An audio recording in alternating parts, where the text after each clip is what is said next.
Good afternoon, everybody. Thank you for coming. You are in, like I had mentioned, we're at the breakout session 3. We're in room 1. We're doing the agency dating game. Quick tips for the day. We are monitoring the questions on the Q&A. So, well, I'm going to fix that and see in the chat. So Tina is going to watch those. If you have any questions, we'll try to get to them. These 45 minutes go really, really fast. So if we don't get to your question, don't worry. We'll get back into it with inside one of the Forge channels or get back to you either way. After this session, we'll go back into the interactive agenda because then we'll be at breakout session 4. I hope everybody has a great talk. I'm going to go check out that chat and see what's going on. Okay, guys, have a good chat. Thank you very much. And I'm here if you need me. That's great. Thanks, Tina. Thanks, Tina. Hi, everyone. Morning, good afternoon, wherever you are. We're in Hobbit Land. We're in New York. We're in Hurricane Land, where Rich is, and I'm in rainy, cold Oxford. So welcome, everyone. I know George is on the line and Laura's on there. So hi to all our friends that are joining us. And welcome to the agency dating game. Pitches, RFPs, agency reviews and more. So really great to have you here. As Tina said, if you've got any questions for us, we've got 45 minutes. Please put them in the Q&A. And then we'll try and perhaps pick them up as we go along, or we'll sort of save them to the end. So please feel free to put in the Q&A. So if I can welcome my brilliant panelists, we've got Kristi from New York, who is President US Oliver Agency. We've got Rich, hopefully won't get hit by a second hurricane. He's a category manager marketing at TriNet. And we've got Scott, who is the manager marketing sourcing at Uber in San Francisco. So welcome the three of you. Thanks very much for joining us. So let's kick off. Scott, how's the pandemic affected Uber this last few months? How have you guys been? Yeah, well, I mean, it's kind of a trick question because, like, how has the pandemic not affected Uber, really? You know, essentially, we went from being predominantly rideshare to a nice little healthy delivery business to rideshare going like this and delivery going like this during the pandemic. So it's just kind of, you know, adjusted where we're emphasizing our marketing dollars to a certain extent. I mean, rides is coming back and coming back pretty big in the markets where COVID has started to dissipate a bit, but you know, it's still a challenge. I mean, as business travel goes, so goes the ride side of the business. But delivery is knocking it out of the park, and we're super happy. We're getting into more categories than ever. So not just food, but also grocery delivery. We're doing prescription delivery in certain markets. So it's an exciting time. It must be quite interesting one way. You can see it around the world, I suppose, can't you, from what you're doing in terms of, you know, the lockdowns and the effect sort of globally and how that affects Uber. Yeah, absolutely. I mean, and we're probably, well, we basically are the only global player in the space. I mean, like Lyft is 100% US for the most part, same with DoorDash. But we're really the only ones out there in the ride share and delivery business that span the globe. So yeah, it's an interesting perspective. Great, thank you. Kristi, how's it affected Oliver? Well, it's interesting. It has been obviously a year of unspeakable tragedy, and yet there have been these weird sort of bright spots in the business. Many of our clients in particular have experienced record growth, especially the brands that were related to health and wellness. And so by extension, a lot of them doubled down on their relationships with us, which has been great. We were sort of by their sides when the shift to e-commerce happened so profoundly and with such a magnitude that I don't think anyone could have predicted, but really to kind of get them ready for this new consumer behavior. And I'm hyper aware that, like, a lot of the holding company agencies have experienced an absolutely brutal year. And I think any of the sort of businesses in the creative services have kind of experienced that. But we as a business, because we sit in this very interesting kind of different space of being often an in-house internal agency or perceived in that way to our clients in COVID, obviously it's a different situation. But our partnerships have actually flourished in a way that I guess would have been predictable in this kind of, again, uncertain sort of moment in time. So it keeps our capabilities expanding, it keeps our business growing, it keeps us, again, moving into new areas. So that desire, I guess, for clients to really bring their capability close to home and to be able to control it with speed and scale and the nimbleness that right now requires has been sort of a good thing for us. And how has it affected how you work? Because obviously putting, you know, teams of people on site at clients' offices, I suppose from your point of view, it's been really hard to open, shut, close, lock down, you know, in terms of managing that resource. Arguably, I think we handled it better than most agencies did because we were so used to working both very entrepreneurially, but also in environments that weren't our own. So the fact that we went from working inside a client's organization to working in our apartments or our homes, but still doing it that flexible way. We've brought on clients during pandemic that I've never laid eyes on physically. We have built entire teams of 20 and 30 people for brands that have never met each other in real life. Well done, that's brilliant, that's great. Rich, about TriNet, how have you guys been the last 6-8 months? Well, obviously, right, I don't think any business has been unaffected by, what's gone on. And, for us being an HR outsourcing firm, a PEO, so to speak, we did lose a lot of customers. So again, a refold on marketing and sales, kind of looking at how do we pivot, right, our marketing, how do we pivot our sales to look at potential new customers? So you almost have to look at this as where are the opportunities? Particularly in our case, right, the HR world with all of this going on has become extremely more complicated. You now have laws by county, by state, by city in some cases, and how do you manage that if you have multiple locations and a small business, which HR is not your forte. So we've been very successful in pivoting the business and different marketing to different potential customers. Right. What about from your point of view, Rich, in terms of agency partnerships? What action have you had to take over the last 6 months with your agency partners, and how have they responded? Well, they've responded very well. We do things a little bit differently here at TriNet, where we really don't have a media agency. We go, because of our size being relatively small, we go right to the direct media company. And in those situations where we've had some partners, we've asked for we want to go from this type of advertising, kind of yank the money away and change it as much as we can, and then redirect the money onto some different type of advertising, right? If you were, and we had the situation where we were advertising in, we had a whole bunch of electronic signage in Grand Central Station, right? In New York. How many people are going to Grand Central Station right now? Probably not a whole lot. So again, the ability to take that pivot, make it more highway display, make it more, different things that we can do with that. Great, thank you. Scott, how have you found working with your agency partners the last 6 months? Has it worked well? Yeah, I mean, it's interesting. I mean, to Kristi's point, I mean, there's certain agency partners that we brought on within the last 6 months that we've never actually physically met in person. So it certainly makes RFP pitches a whole lot different dynamically. Oftentimes there'll be like personal relationships that are at play that, you see who the CEO is cozying up to in the room or something like that, and that can influence the decision. But right now it's kind of an interesting time because it's purely merit-based from my perspective. So the best creative idea often wins, and people who are able to adapt to the new normal of being over Zoom versus relying on, kind of the older model of doing things tend to shine these days.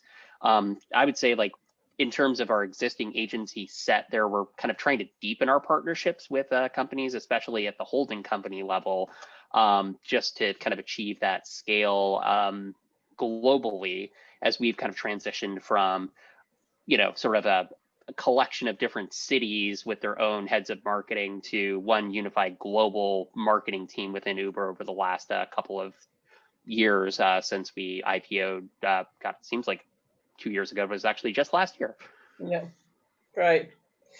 Kristi, how have you seen procurement react to you, to Oliver, the last 6 months? How's their role been? Has it been elevated, in terms of being more at the forefront of negotiations and, in terms of the dating game? Yeah, I think the search for better solutions and value in your partners has never been more important than it is right now. And so one of the things I've seen our procurement partners really do is think about how to leverage a global network. And I think, to Scott's point, great ideas are an important thing in this sort of commerce we have with between brands and agencies, but being able to deliver requirements at scale and being able to pivot really fast when things change, as they are on kind of a daily basis here from a media perspective, as Rich pointed out, that has been, I think, one of the areas primarily of interest to our procurement partners is like, how can you bring me production value at scale? Where can I put work that would be most effective and efficient in getting it produced to be able to address all of these sort of market needs and market changes? So I think that helping them to, and this is kind of a weird sort of side thing that we do, is we actually help them to shape, in some cases, their relationships with their external agency partners so that they are also working to the very best of their abilities. And we're putting, again, the right work in the right place. And so really making sure that, I mean, any procurement person can go after margin right now. Like, you guys have so much control, it's crazy right now. And not to say that the agencies are desperate, a lot of the agencies are desperate. And so we don't want to drive an entire valuable sort of industry into the ground. And so really what I consider my role as this internal partner is to really help put the right profitable work in the right place so that the agencies are rewarded and compensated fairly. And the procurement people really do treat us as partners in that process. And again, finding places where speed, scale, and efficiency can be accomplished elsewhere in the world. Great, thank you. Rich, how often do you review your agencies, and do you always run a pitch process? We tend to look at them every year. I will say that our CMO has been unfortunately unhappy with some of the choices he's made, or that TriNet has made in agency. So we've had some churn, but I think that the looking at it every year, at least kind of kicking the tires every year, is a healthy process. I'm not saying a full-blown RFP with, what I call a Cecil B. DeMille, full-blown agency pitches, but what I'm talking about is just to kick the tires, right, and make sure that you're getting value right out of the relationship, and are they being a trusted partner as they said they would be. For our younger viewers, Cecil B. DeMille was a film director. Sorry. I think I understood that reference as the only millennial in the room. Thank you, Scott. Thank you. You're welcome. You're welcome. And Scott, how often are you reviewing your agencies? It's an ongoing process, honestly. Like, we've just recently kicked off a pretty robust SRM discipline within Uber. It's kind of the first time we've ever tried doing something like this. I'm going to get my, revenue from Scout RFP for mentioning this, but they have a fantastic tool. Just kidding. They have a fantastic tool for doing SRM evaluations, and we've been piloting that pretty extensively over the last year and a half or so. And it's great because it really kind of sets the tone and table and formalizes the process, getting both the agencies to provide feedback to us, and then also giving us the chance to provide feedback to the agencies in a somewhat neutral setting. So I've really enjoyed kind of helping to build that discipline out and, flexing that muscle so we continually do it more often than just, traditionally our SRM process is like, there's a problem, let's do a survey, and then maybe something would be done about it, maybe something wouldn't. But it's been kind of a cool journey to get that all built out from scratch. And how do you run your pitch processes, especially the last 6 months? Do you do them the traditional way? Well, I mean, there's nothing really traditional about Uber, so I'll say that. We tend to, basically, like with a startup in particular, you have to kind of adapt and move at the speed that your marketers move at, which isn't always the case in a lot of other industries that I've experienced, where they've had like a sourcing process, 12-step model, very traditional through Ariba, for the last 20 years or so. At Uber, if you were to, essentially take a, maybe a millennial marketer such as myself, introduce them to Ariba, they're going to go running for the hills. So that's another area where I feel like Scout has been a good resource, because it's like designed in a really intuitive UI, so it's easier to run those processes. And, typically, like, we don't have a requirement to use a tool for running RFPs, but I found it's really good if you don't know what you're looking for and you have like 10 different agencies you want to bring into the mix and just sort of like understand what we don't know.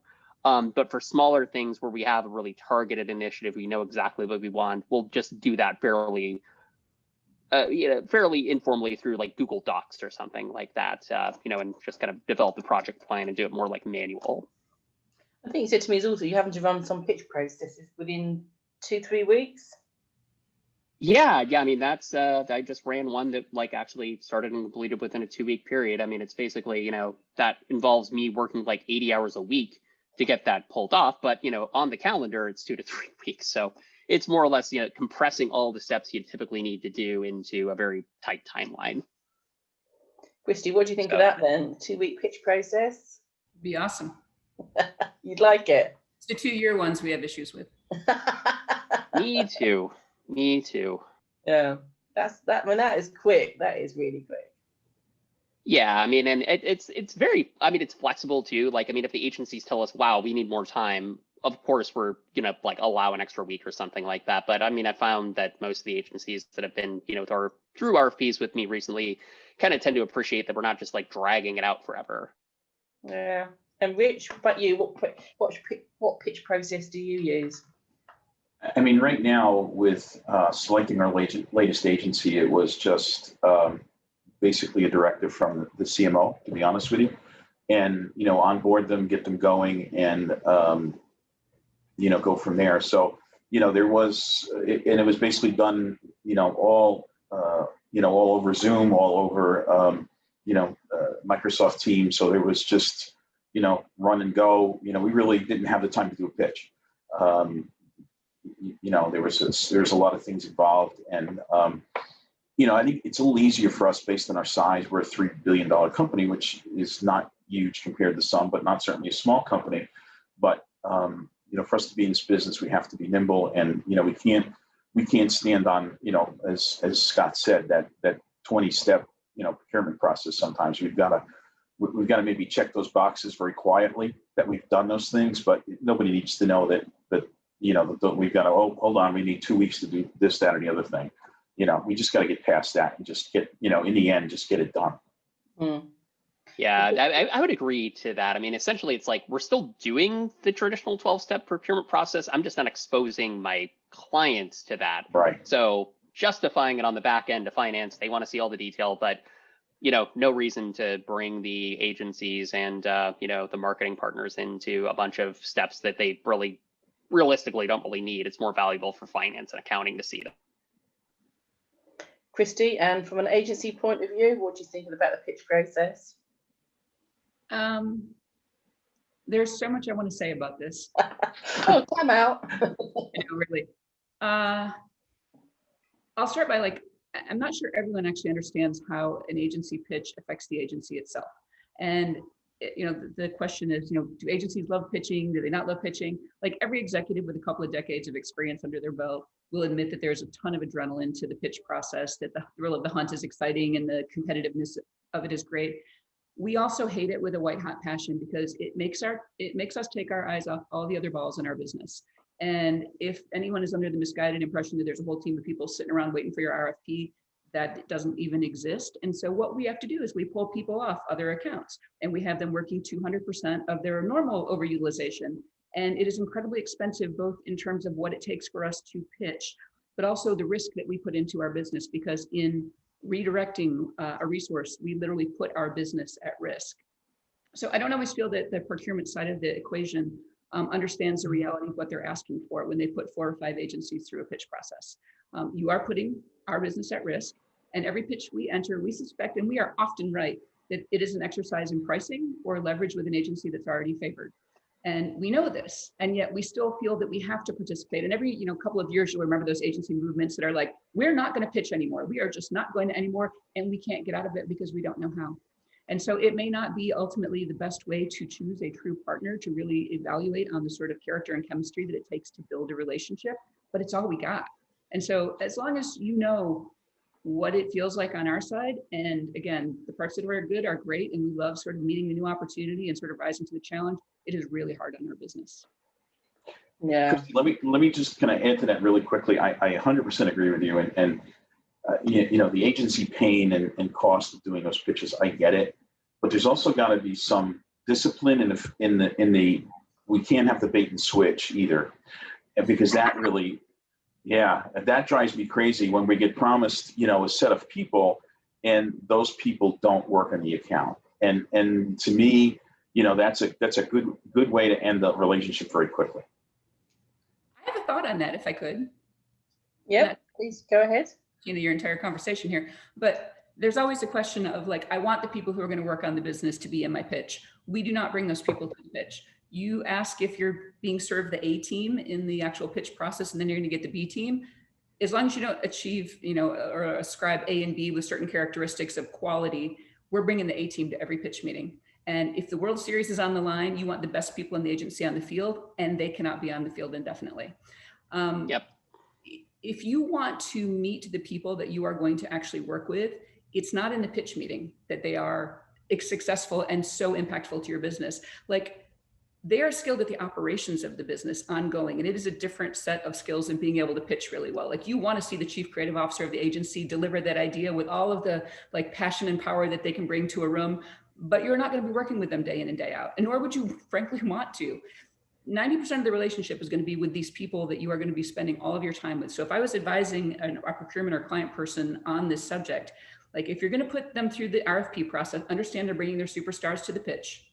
But if you want to understand the workings of the day-to-day team, do it in a completely different venue and with a different agenda and with a genuine test for the chemistry and compatibility that will work in the long run. It's not about that meeting. Don't fall in love with that meeting.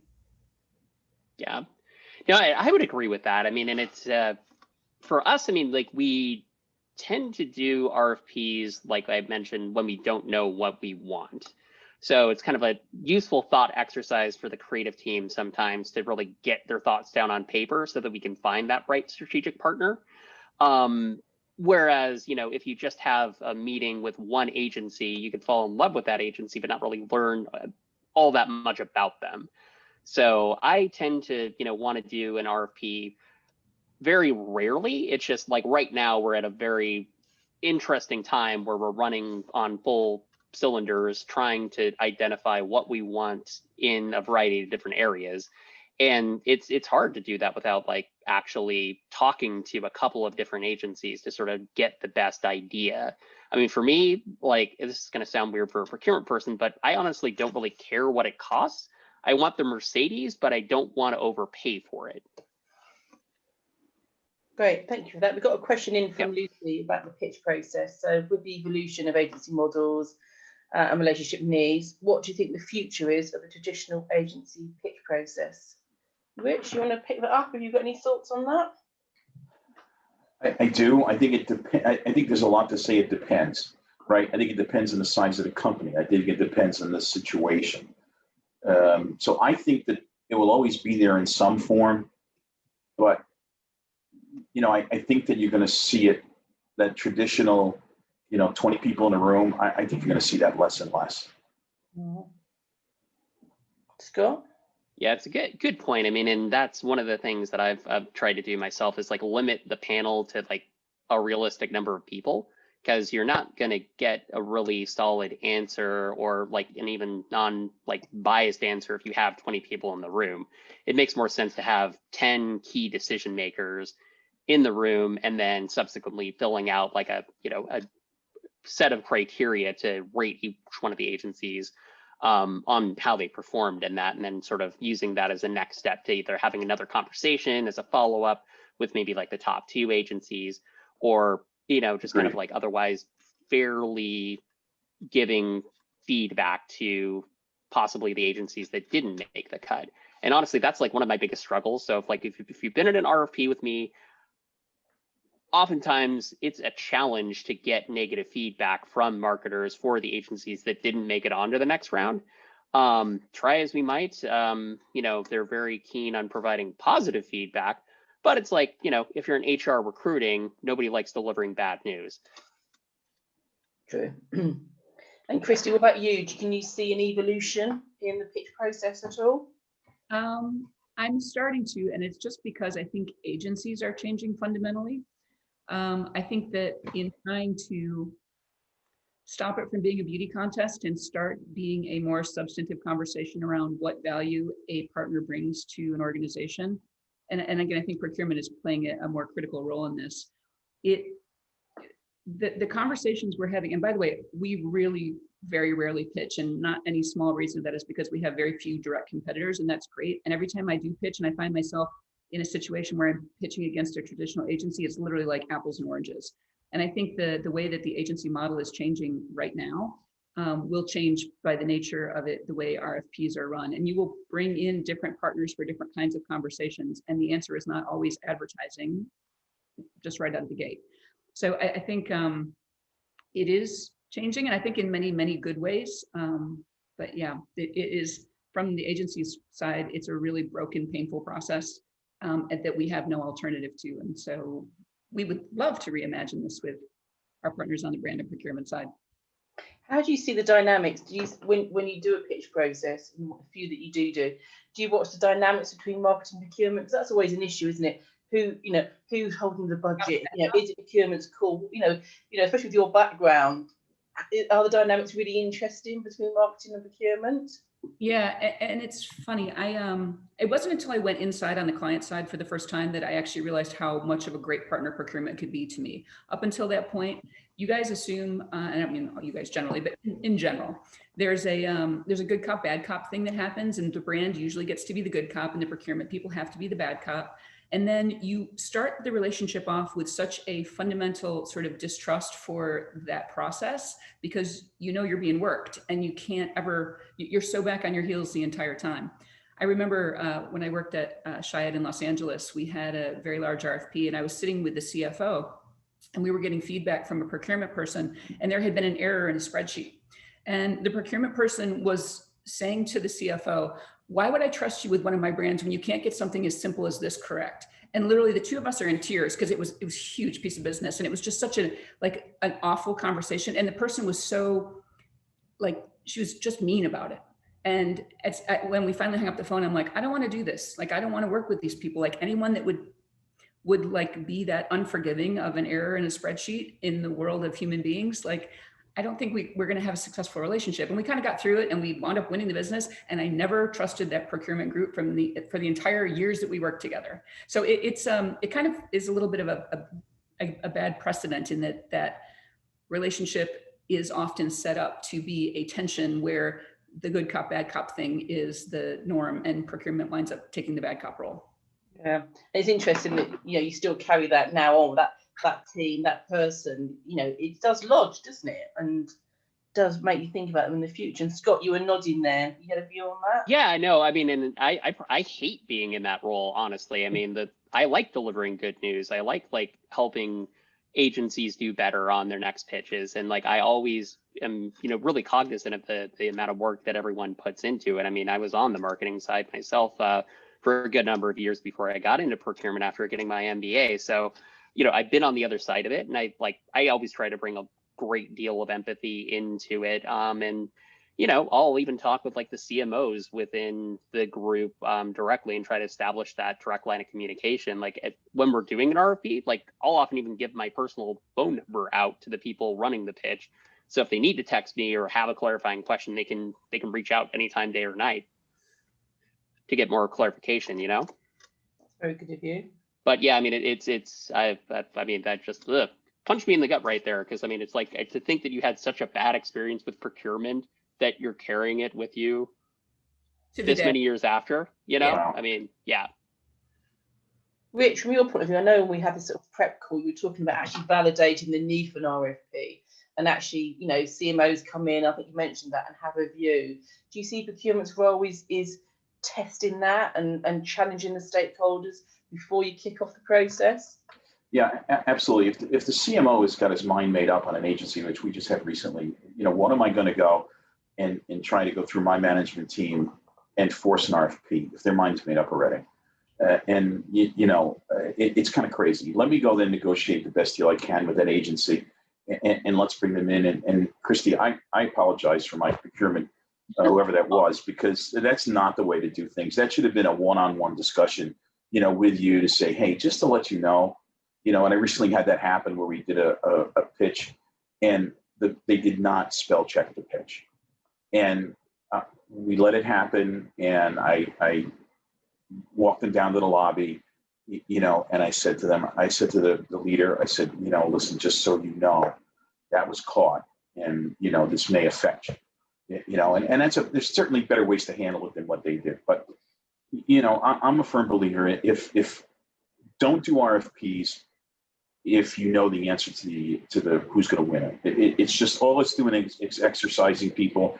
And I'm also not an RFP. And one of the things that I like to instill discipline is I will not send an RFP to more than 4, or if my arm is twisted, 5. They shouldn't be cattle calls and do 12, 15 suppliers on an RFP. That's an RFI. Okay. Yeah. So, I won't do it. I mean, and luckily right now I have my management will back me up on that we're not going to send an RFP to 10 people. It's stupid. Okay. Yeah. So, let's find out really what do you want, right? And then, once we know what you want, if you want that agency, let me go negotiate that best deal. We'll go from there. And sorry, Scott, go on. Yeah, 100%. I mean, it's like oftentimes, even like the last couple of RFPs I've done, like my number one suggestion has been like, why don't we negotiate a better deal with an existing partner in our system? And oftentimes, like the marketers are just sort of so excited about kicking the tires and seeing what else is out there in the marketplace that they actually want to go to an RFP in some cases, which is, I mean, that can be a challenge. But, when we have like an existing partner that can do, I don't know, like copywriting, localization, translation, transcreation, for example, why would you go to a competitor when you already have that relationship in place? We already negotiated a deal. Why don't we just like try to get more business to that existing partner and like renegotiate the terms so it's more profitable for everybody? Great. Got a question about the briefing process. Is it a good way, an effective way of briefing the agencies? And often when you do these all agency briefings, you've got all the agencies together in the room or online. Kristi, what have you ever been in any of them, and what do you think? Hundreds of them. I think the point that both Rich and Scott have made about whether the RFP process is appropriate, marketers love to kick tires. They love the idea that someone's going to come in with a fresh idea they've never seen before. They love meeting the people. It's exciting energy. It's like, the rest of your day job kind of gets put a little bit on hold for a month or 2 months or 6 months, depending upon how long it goes on for.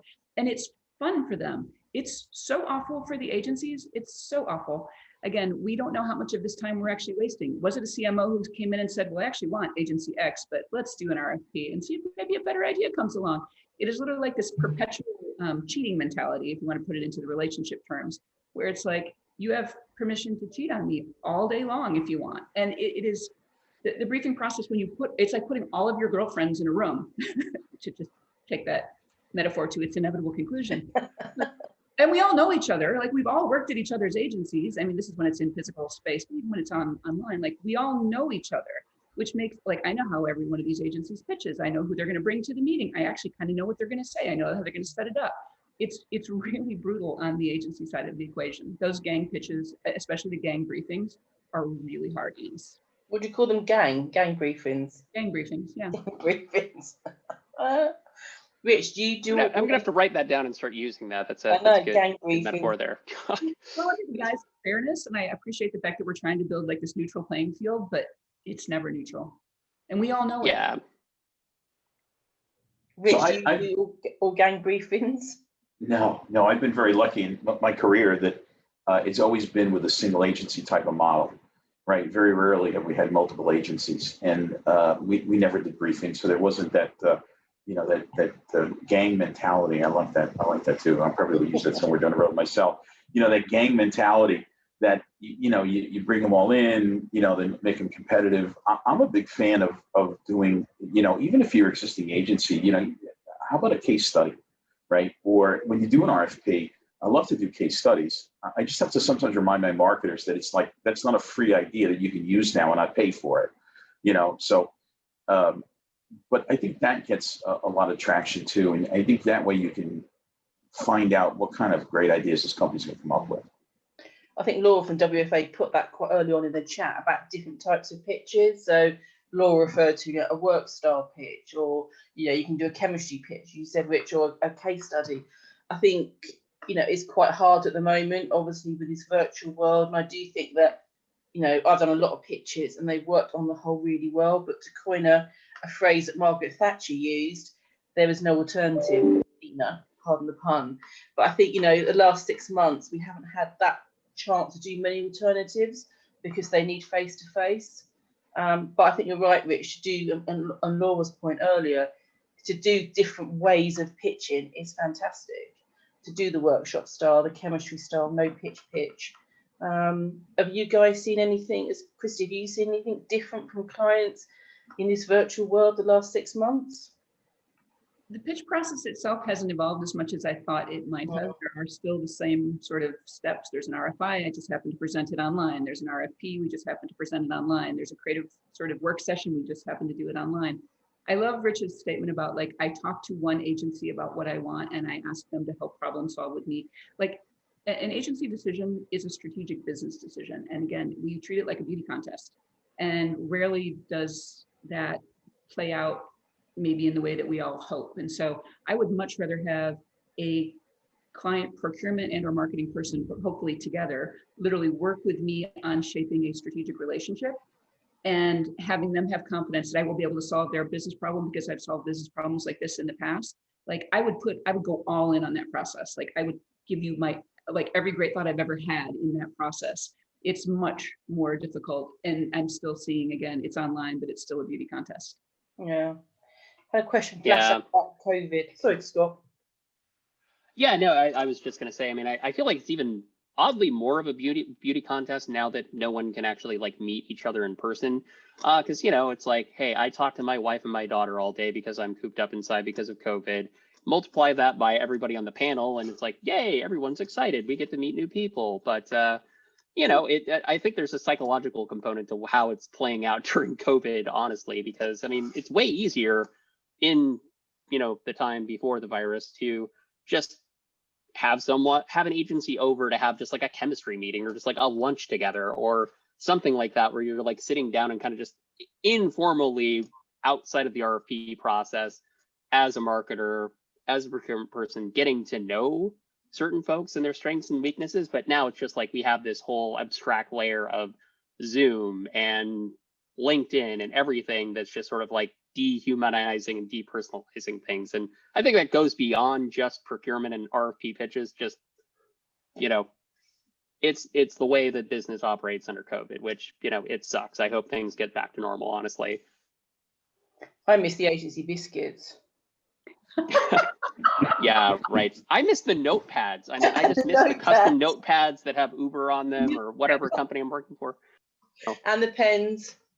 Yep. I mean, one agency sent me a pair of shoes, which was pretty awesome. If you're listening, you know who you are, but it was fantastic, you know. Why do they send you shoes, Scott? Top secret. Okay, everyone's got a mission to find out why Scott got shoes. I had a question flash up about COVID, and Scott just mentioned it. Rich, has COVID affected the way you sort of operate with your agencies or do pitches at all?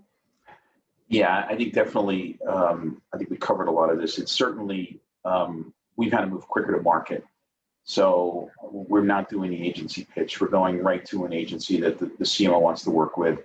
It's all done on Zoom and, you know, a spreadsheet goes back and forth as far as, you know, job titles and rates. And, you know, I think, I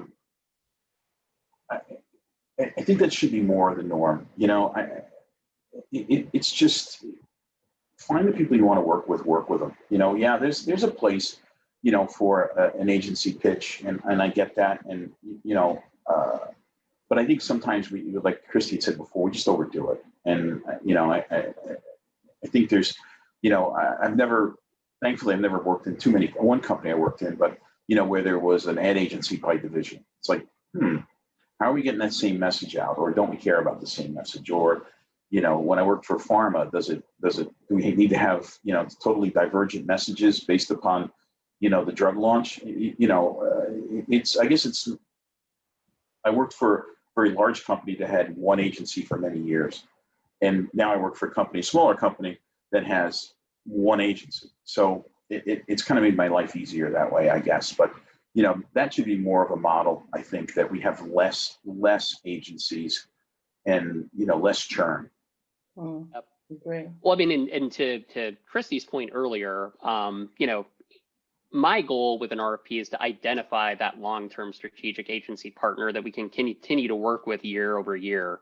So I hope I never have to do another RFP for that specific topic once we identify that AOR. I mean, I just hope the relationship goes great, everyone's happy.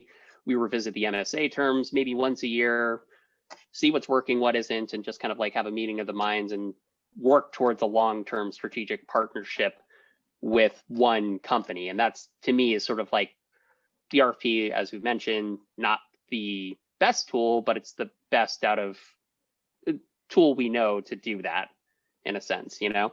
Mm.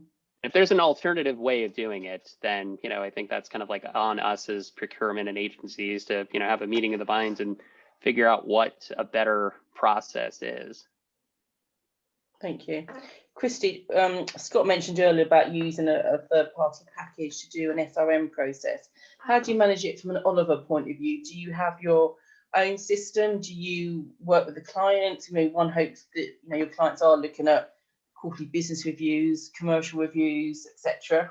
I had to Google the acronym because I didn't know what it stood for. It's about relationship management, yeah. So one of the things that, and this is, I think, very specific to my own company, but we actually have an operating system that sits behind our business called OMG, coincidentally. And what it does is it generates an enormous amount of data that we can share with our clients about how successful we are in achieving what they brought us in to do. And I don't think there are many agencies that naturally come at it from that measurable sort of perspective. And so I can go in every month or every quarter, and QBRs are the lifeblood of our business, and say, here was the throughput. Here was the utilization of the people that I put on your business. Here's how long it took you guys to approve stuff, and here's how many rounds of creative we went through. Here's what brand is using us more than other brands, and here's for what kind of work they're doing. I can report on every granular bit of what our relationship looks like, including the qualitative stuff like satisfaction. And I think that you sometimes get a risk of like relying too much on the metrics and numbers of looking like a successful relationship and not on the actual personal aspects of chemistry and what a successful relationship feels like. And so we actually, those monthly and quarterly business reviews are really about going through the transparency of our business and how it helps a client achieve its objectives, but also how does it feel? Like, and by the way, in these meetings, important things come up. And again, I don't think every agency is prepared to respond to this, which is, this thing that we built together, it's not on strategy anymore. Like something changed. The environment changed and suddenly we're in a pandemic, or our business just focused on something new. And like this thing we built together isn't really working for me anymore. And so we often go into those meetings with like, what do we need to change?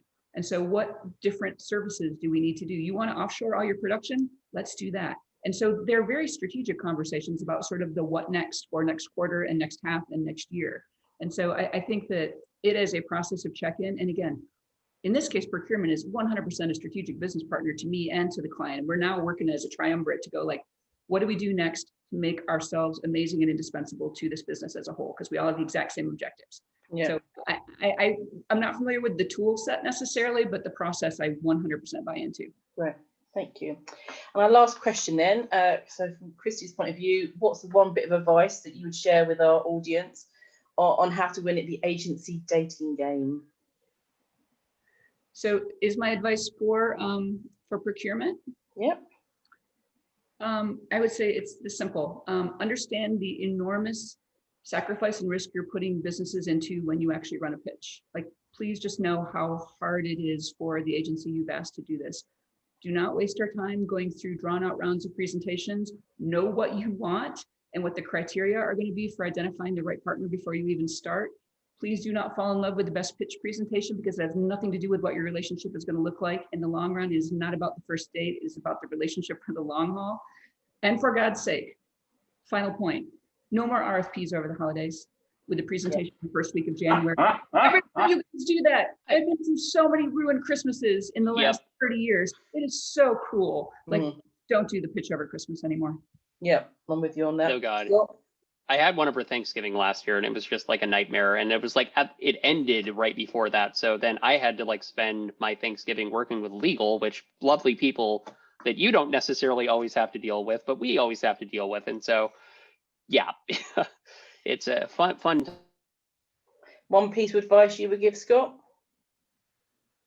I would say that, you know, for agencies, don't be afraid to give us this type of feedback if you feel like you're not being heard in the RFP process.